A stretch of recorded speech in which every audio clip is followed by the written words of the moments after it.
lightings of sage to bless the space.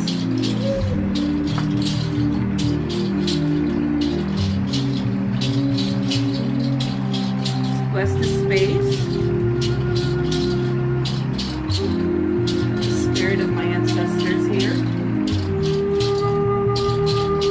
The circle. All the four directions of my home. To bless this video. And the people watching it. Sage makes me feel so happy.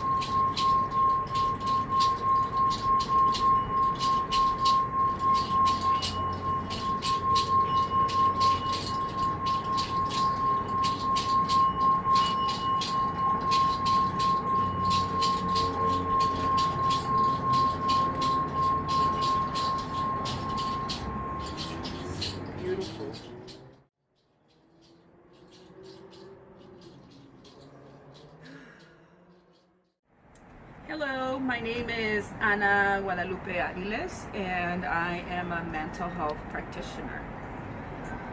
I want to introduce the topic of today, which is self-spiritual healing and values, and how that guides my work as a healer within my role in the mental health profession.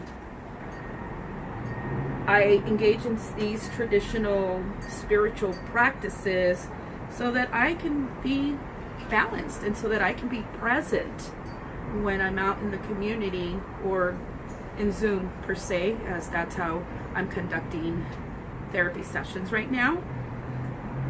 I want to be able to be present and feel what the families I'm working with are sharing with me. Right now we're going through such times in our world where there's a lot of pain. People are carrying a lot of pain, a lot of uncertainty, and those feelings can be very overwhelming, and they can impact your day-to-day. So I think that these topics take a lot of courage and bravery to talk about, as they can tend to be considered a taboo subject. Am I uncertain about introducing some of these practices? I am. However, right now, spiritual healing is so important for the mental health and the well-being. But also because some of the families I serve do engage in some of these practices. And part of one of my roles as a mental health provider is to be able to be culturally responsive to some of the needs of the communities. I might tell them, give me your cargas, I will take it from you. Give me what you need, let it go, I'm here, and I hold it. So engaging in these practices, for me, I'm able to heal from that emotional cargas that I carry. And not only with the communities I serve, but also within myself, because I am feeling a lot of uncertainty, and it's overwhelming sometimes. And I feel that a lot of people have different ways in which brings them peace, which restores some sense of balance within themselves. And it could be anything from yoga or Reiki or other forms of manifesting some ease within your own body. Also, in the mental health field, sometimes it's not appropriate to talk about your own personal practices driven by my corazón and values to be of service to these communities, especially because these are the communities that most of the times have been failed by the Western systems, what we call systematic racism.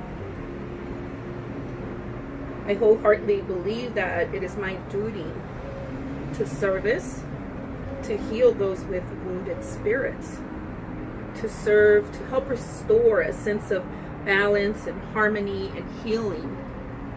Also by honoring the strengths and resiliency that each person brings with them. I work from a strengths perspective as a mental health provider.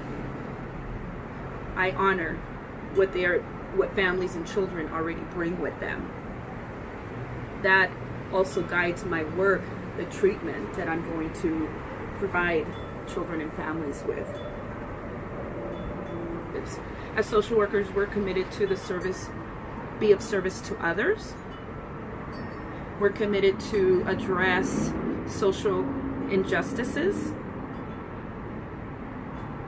We are committed to work with dignity and to make the person feel worth. It's important for us to understand human relationships and the interconnection that we all have. It's important for us to work from an integrity model and to be able to be competent. Also, culturally responsive to the community's needs.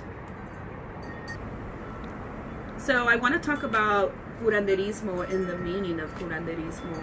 Curanderismo it's literally the act of healing and the science of healing. And I think the closest word that can describe what curanderismo is a person who's a curandero, curandera, a shaman, a midwife.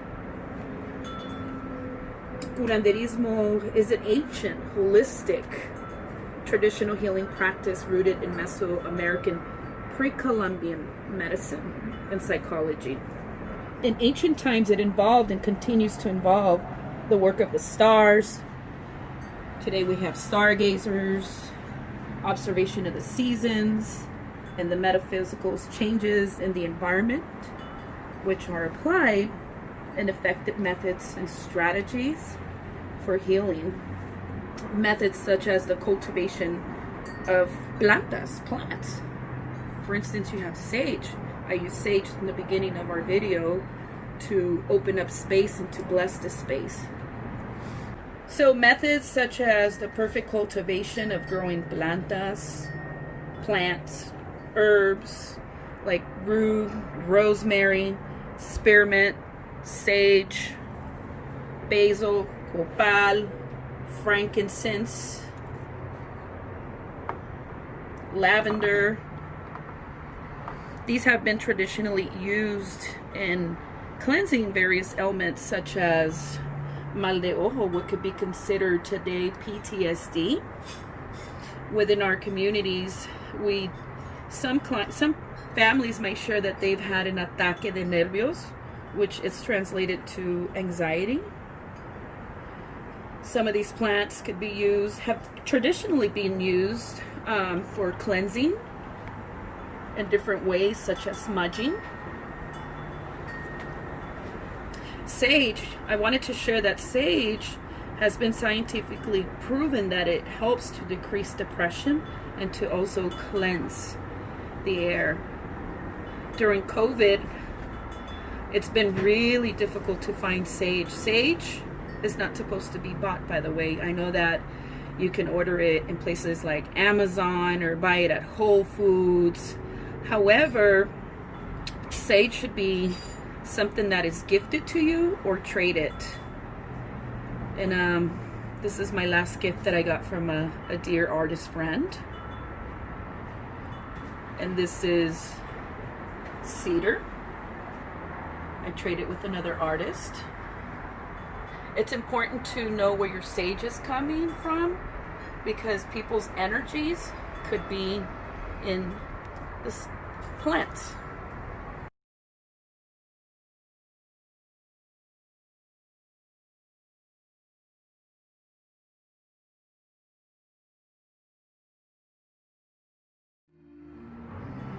Music is another method used in traditional healing. Music through drumming, which sounds like the heartbeat, can be used to help a person relax, and it also invites the ancestors to bless you and gift you with wisdom. Today, we have music such as music therapy, we have chants, we have prayer songs. There's also the healing method of touch. In traditional healing, we have what you call a sobadora, a sobador, which translates today to a massage therapist or someone that implements sensory diets, maybe someone that's an occupational therapist. Sobadoras and sobadores have played a very important role in my life. When I was in undergrad college, I did not have medical insurance, and I used to do a lot of hiking then and sprain my ankles constantly. And the usage of having a sobadora or a sobador with the incorporation of plants, herbs, prayers, it was how I healed internally in my body, my bones, or any nerves that may have been damaged. There's also the use of sight, such as nature. Nature for me, outside here, if you look at here, to me, this is my sanctuary. Nature to me is something beautiful. Not only does it smell good, but it's something beautiful to see. I've spent my shelter in place during COVID right here. Didn't need to go anywhere. I spent time with my plantas, my aloe vera plants, all my succulents, and I know that you probably saw my little bird in the video earlier. I've built such a strong relationship with my California blue scrub jays. There's like 4 out here, but there's one particular one that spends a lot of time here with us. There's also the use of taste, right? Taste is very important. There's the use of peyote. There's the use of mushrooms that can be they have very healing elements. They can also be used for visualization. Today we have CBD oil, which is the use of cannabis. A lot of people use it under their tongue, and they come in different flavors and aromas. So what does all this mean to me? What does it mean to me? Why am I talking about this? For me, it guides the work as a healer within my role as a mental health provider, to be aligned in working with other community healers and elders who carry these healing spiritual practices. In the event there's someone that you may want to connect to these traditional practices. Now, I'm not saying that only healing by the usage of these traditional practices will cure mental health illnesses. If used in combination, there could be a lot of successes. I worked under amazing mental health PhD practitioners who are curanderas, and they have integrated the spiritual curanderismo into mental health. I also feel that it's important, when you're working with elders, talk to them. Let them share their stories. They have so many beautiful things to share. You'll learn a lot from working with the elders and inviting them into the circles. For me, elders, not just spirituality is part of my values, but family and elders, especially elders. Elders are the ones that pass on the traditions and the wisdom from generation to generation. For los niños, los chiquitos, to me, they're just so hungry for information, and the chiquitos are the world. Their innocence is so beautiful. I love working with niños, and I love working with the parents, with the mommies and the daddies. I feel that we're all interconnected. And I'm actually looking forward to see and hearing what are some of your ways that you heal? What helps you to restore some energy, some balance, some harmony? What are some of your practices? I'm really excited to hear and maybe learn from everybody a little bit of here and there. The kind of person that I really, as a practitioner, as a mental health practitioner, is very important to learn from other culturas. Not to use them in a way that I'm going to appropriate them, but rather because I really appreciate everyone's similarities, differences. So thank you for allowing me to share this presentation with everyone.